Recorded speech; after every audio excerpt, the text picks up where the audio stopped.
කොහොමද ඉතින් ඔයාලට සුබම සුබ නව වසරක් වේවා කියලා මම මුලින්ම ප්‍රාර්ථනා කරනවා.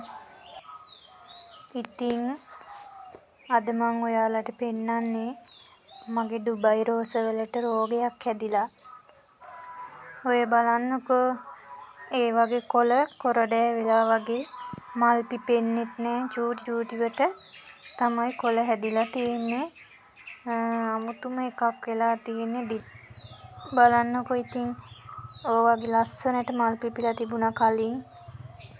දැන් හැම ඩුබයි රෝස එකකම වගේ ওই විදිහ තමයි තියෙන්නේ. බලන්නකෝ ඒ වගේ කොළ වෙලා තියෙන දේ.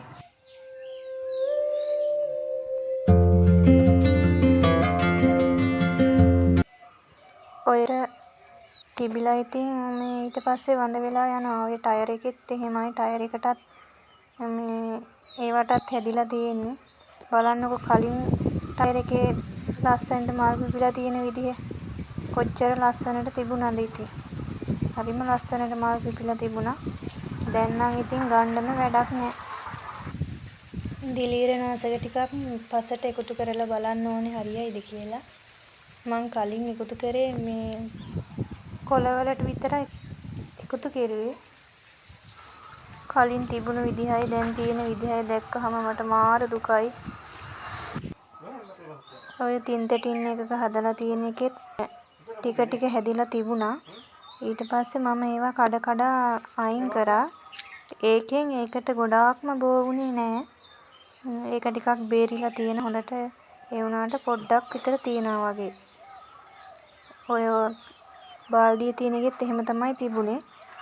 ඊට පස්සේ ඒකෙත් මම ඒ විදිහට කඩලා අයින් කරා. ඒකත් දැන් හොඳට තියෙනවා. වැඩි වෙන්න දුන්නේ නැහැ. හොඳට හරි ගිහින් තියෙනවා දැන්. හොඳට තියෙන ඒවාට ආයෙමත් ලෙඩේ බෝ වෙන්න පුළුවන්. ඊට කලින් දිලීරනාශක ටිකක් පසට දාලා බලන්න ඕනි මුල් වලට යන්න. නැත්තම් ආයෙමත් බෝ වෙලා හැමතැනම පැතිරෙන්න පුළුවන්.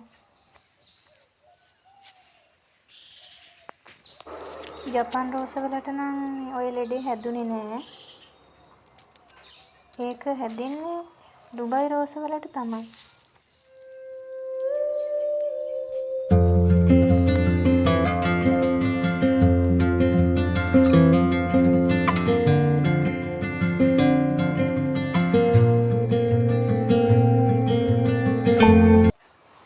ඔය මං හොඳ අතු බලලා කඩාගත්තා. ආයෙමත් හදන්න හිතාගෙන ලෙඩ වාගේ තිබුණු අතු ටික අයින් කරා. ඔය තියෙන්නේ ලෙඩ අතු. තව තියෙනවා ගලවන්නත්. ටයර් එකේ ගොඩ හැදිලා තිබුණානේ. ඒවා ඉතින් ගලවලා අයින් කරන්න හරිම දුකයි. ලස්සනට තිබුණා. ඒත් ඉතින් දැන් ගලවලා අයින් කරනවා. නැත්තම් අනිත් ඒවටත් ලෙඩේ බෝ වෙන්න පුළුවන්නේ. හොඳට තියෙන දඬු ටිකක් කඩලා ගත්තා. මුල් වලින් හැම නිකන් කුණු වේගන එනවා වගේ තමයි තිබුණේ. ඔයාලට පේනවද දන්නේ නෑ. ඔය බලන්නකෝ. ඔහොම තමයි තියෙන්නේ මුල් වල. ඒක නිසා මම ඒ තිබුණු පස් ටිකත් අයින් කරා. පසුත් අයින් කරලා ආය අලුතෙන් පස් දාගත්තා. බලන්නකෝ ඉස්සරහට කොහොමද මම ওই ටික හදාගන්නේ කියලා.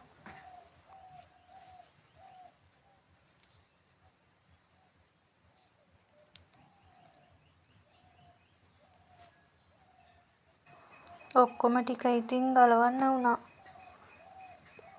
අපරාධෙ ඉතින්. හරිම දුකෙන් තමයි ඉතින් ඕවා ගලවන්නේ. කොහොමම තිබුණොත් ඉතින් වඳ වෙලා යනවනේ. ආයෙ හොයාගන්නත් නෑනේ ඉතින්. ඒක නිසා ආයෙ හදාගන්න තමයි ඔක්කොම ටික ගලවලා අයින් කරන්නේ.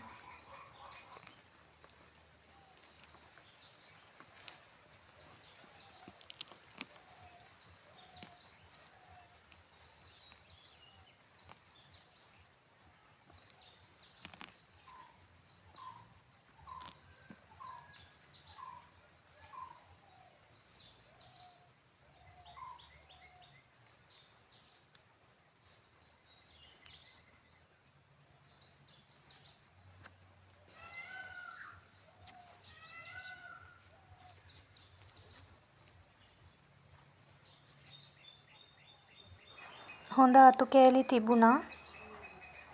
ඒවා කඩලා ගත්තා ආයෙමත් හදාගන්න.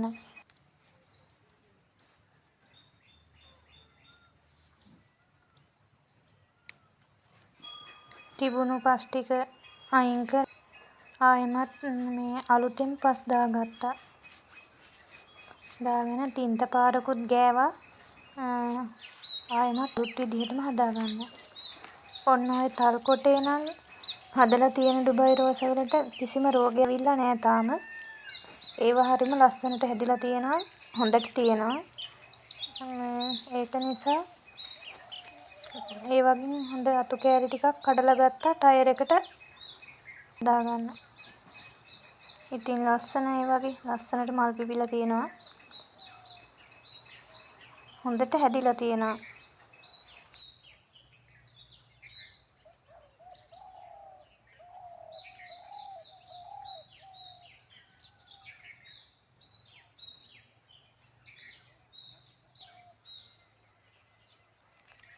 ඔයාගේ ඩුබයි රෝස වලට එහෙම රෝගයක් හැදිලා තිබුණොත් ඒ වගේ අතු කඩලා අයින්දලා ආයෙ මුල ඉඳලම පස් දාලම හදාගන්න.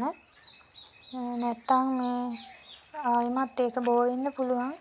හොඳට තියෙන ඒවට පස් වලට දිලීරනාශක එකතු කරන්න. දැන් මං ඕවටත් දිලීරනාශක එකතු කරන්න තමයි ඉන්නේ.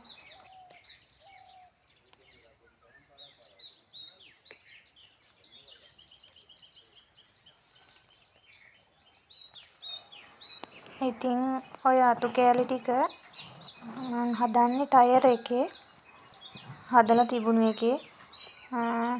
ආයෙමත් මට ඒක තිබ්බ විදිහටම ගන්න ඕනේ. ලස්සනට මල් පිපිලා තියෙනවා. ඉතින් ඔන්න ඔය විදිහට තමයි හදාගන්නේ. එහෙනම් අදට වීඩියෝ එක අවසන්. ගිහින් එන්නම්. ඔයාට සුබ දවසක්.